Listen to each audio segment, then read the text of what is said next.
Bonjour tout le monde, aujourd'hui on se retrouve dans une vidéo qui va être, je pense, assez rapide. On a fait du tri dans les bibliothèques, donc voilà, vous allez retrouver des petites choses à vendre sur le Vinted.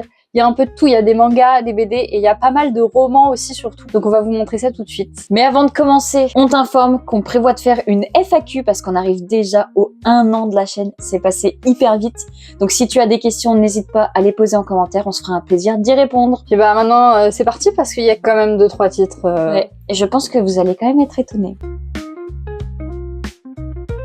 Et le premier, un titre que j'ai même pas pu lire en fait, c'est le premier tome de Boys Abyss qui va partir à la vente. Je l'avais acheté dans un Gilbert Joseph en occasion parce que je me suis dit, trouver un tome de cette série en occasion, c'est super. Le problème étant, je n'ai jamais trouvé les autres en occasion.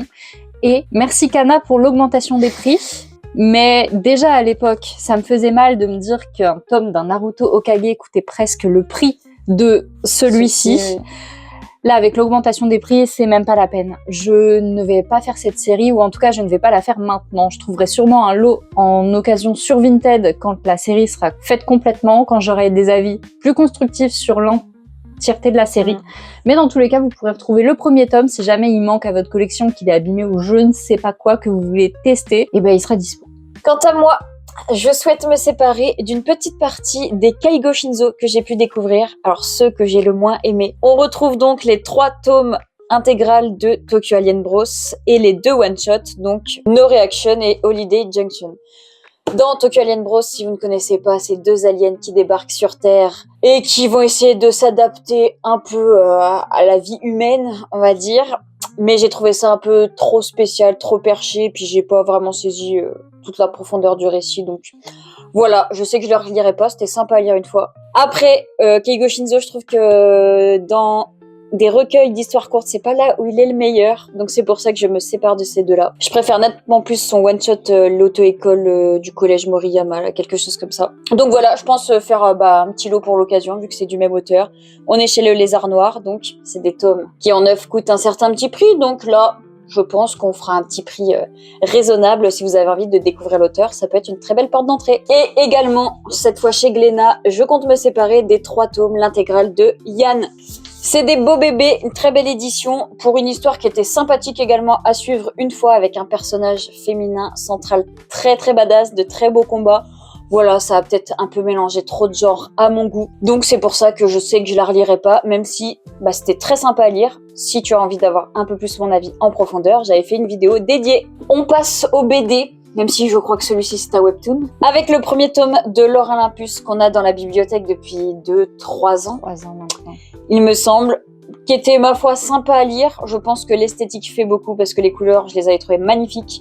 On est sur de la mythologie grecque avec le mythe de Perséphone et Hadès et leur relation, mais version 21e siècle, on va dire. Et si on n'a toujours pas acheté la suite depuis 3 ans, c'est parce que je pense que voilà, c'est pas quelque chose qui nous a forcément énormément plu, ou en tout cas on n'a pas envie de lire la suite spécialement, surtout au prix des tomes.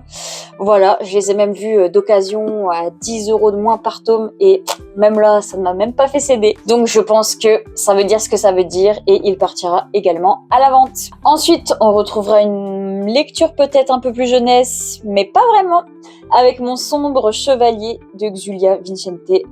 On est chez les aventuriers de l'étrange, et alors étrange, c'est le bon mot, c'est le résumé de cette histoire qui partait très très bien, et je pense que chacun en fera l'interprétation qu'il en fera, voilà.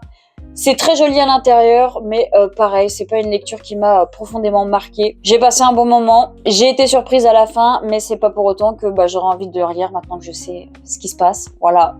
Donc n'hésitez pas, franchement, je vous le conseille quand même, c'est à découvrir, histoire de se faire son propre avis. Et enfin, je me sépare des Strates de Pénélope Bagieux, un de ses derniers titres, si ce n'est pas le dernier, qu'elle a sorti. Donc c'est tout simplement le récit d'un peu de sa vie. On va aborder son enfance, son premier chat, etc.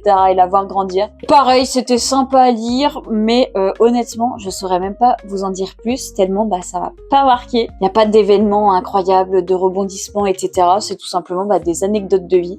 Donc voilà, c'était un peu, à mon sens, légèrement oubliable. bien que ça en reste pas moins sympathique. En plus, si vous aimez l'autrice et que vous avez envie d'en apprendre plus sur elle, ce titre, il sera là pour ça. Et on passe au roman, et déjà un roman, je peux même pas vous dire de quoi il s'agit, c'est un roman qu'on m'a envoyé dans un colis Vinted, parce qu'on a eu des petits soucis, des retards et tout ça. Il y a eu des petits couacs avec la vendeuse, et elle m'a gentiment offert un livre de Laurent Gounel, Les dieux voyagent toujours incognito. Honnêtement, j'ai pas trop lu le résumé, mais bon, je sais que je vais pas le lire d'ici 1, 2, 3 ans. Donc pour le moment, pas trop d'intérêt de le garder dans la bibliothèque. Je préfère qu'il circule et qu'il aille voir quelqu'un d'autre qui potentiellement sera ravi de l'avoir dans la bibliothèque. Et ensuite, en début de série, le premier tome du Sorceleur dans cette édition Brajlon. Oui, Brajlon. Connais pas, mais écoutez, c'est une très belle édition. Honnêtement, je la trouve très chouette. Toujours trouvable, toujours édité. Donc si jamais vous voulez vous procurer les autres, vous n'aurez pas de mal à vous trouver les autres dans cette même édition. Le Sorceleur, j'avais beaucoup aimé ce tome 1. Je l'avais lu un peu à la va-vite et une deuxième fois un peu plus posée, et je m'étais dit il faut absolument que je lise la suite. C'était il y a au moins, je vais pas vous mentir, au moins 5 ans, ma première lecture du tome 1 du Sorceleur, je pense.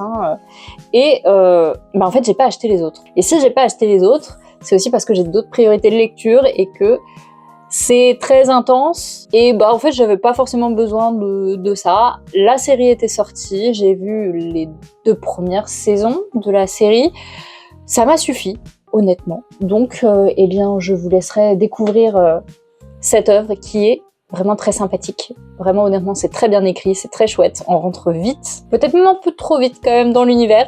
Donc voilà, n'hésitez surtout pas si vous le voulez. En plus, il y a un peu de brillant. Ensuite, une lecture qui m'a un petit peu déçue, mais bon, je vais vous expliquer pourquoi. Ash is Falling for the Sky, les 2 tomes. Je vais mettre les 2 tomes en lot pour celui-ci. Non pas que c'était un mauvais livre, c'est simplement qu'il n'était pas fait pour moi. Ici, on est sur un livre de Neil Gaiman et Mathieu Guibé. C'est un Enemies to Lovers, voilà, 2 personnages qui ne s'aiment pas, qui se détestent et qui finissent petit à petit par avoir des atomes crochus et se mettre ensemble. Super. Le tome 1 m'a fait lever les yeux au ciel, non pas encore une fois parce que c'était mauvais, mais parce que je ne m'attendais absolument pas du tout à ce titre. J'ai lu de Neil Gaiman La nuit où les étoiles se sont éteintes et le jour où le soleil ne s'est plus levé. Les personnages étaient profonds, il y avait de l'intensité, il y avait une psychologie particulière. Et là, en fait, je me suis retrouvée dans une romance à laquelle je m'attendais pas du tout. Vraiment, c'est de la pure romance, pure et dure. 90-210, pour ceux qui connaissent cette série. C'était ça, en fait. Vraiment des persos qui se détestent, qui s'aiment, en fait, machin et truc. Et c'était pas ce que je voulais. Donc, j'étais pas prête à cette lecture et c'est pas mon genre. Donc je préfère que ça parte dans la bibliothèque de quelqu'un d'autre qui saura les aimer parce que c'est des bons titres. Neil Gaiman sait bien écrire, simplement que c'était pas ce que je voulais. Donc, pourquoi pas? Et là, ça va faire mal à quelqu'un. Je suis désolée. Mais bon, en même temps, elle a tellement de retard dans les vidéos qu'elle ne le verra pas tout de suite. Voilà, elle nous engueulera dans 6 mois, c'est bon. Dans 6 mois, elle l'aura peut-être oublié et de toute façon, ils sont sûrement déjà partis. Mais je vais vendre les 3 tomes de la quête des Willan. Dans cette superbe édition 20 ans, j'ai essayé, mais pour tout vous dire, je me suis arrêtée au chapitre 12 du premier tome. Honnêtement, j'ai bien aimé, mais depuis cet été que j'ai commencé, depuis le mois de mars, j'ai commencé, j'ai lu les 12 premiers chapitres d'une traite et j'ai pas repris. Et pourtant, j'ai lu, vous savez, j'ai un challenge de lire un roman par mois. J'aurais pu les lire. Ces 3 romans, ils sont vraiment pas grands, mais ils m'appelaient pas. Et j'ai pas envie de me forcer à lire quelque chose qui m'intéresse pas. Ou en tout cas, là, je ne suis pas dans le mood pour lire de la fantasy jeunesse. Je pense que c'est pas mon truc, tout simplement, la fantasy jeunesse. Je lirai peut-être les bandes dessinées un jour. Je sais pas s'il y a des films, La quête des Willan. Ça me dit rien. Une série peut-être, je ne sais pas. Peut-être d'autres adaptations. En tout cas, je suis pas fermée à cette histoire qui m'avait l'air vraiment très sympa et qui a bercé pas mal d'enfance, je pense. Mais voilà, moi, Camille, 13 ans, qui découvre un univers en plus J'ai du mal avec la fantasy quand il y a des noms trop bizarres. Moi, je les lis. Je suis trop d'accord. Dans ma tête, c'est Flix. Je retiens pas les noms des personnages. J'ai trop de mal. Donc, tant pis. Ça partira dans la bibliothèque de quelqu'un d'autre. Jaspage, très joli. À la base, on avait vraiment prévu de faire une vidéo découverte sur cette œuvre. Mais, c'est pas grave. Ce sera une vidéo découverte sur une autre. Et comme quoi, si vous aimez un certain genre ou que vous n'aimez pas un certain genre, parfois vos goûts changent pas forcément, parfois ça peut changer, mais écoutez, moi je sais que je n'aime pas la fantasy, je n'aime pas les enemies to lovers, ça m'apprendra à vouloir sortir trop fort de ma zone de confort en tapant trop haut dans une série qu'on m'a trop vendue. Puis des fois c'est juste pas le bon moment. C'est ça. Voilà, c'était le petit tri du début d'année, il faut faire des choix, il faut faire de la place pour en acheter d'autres.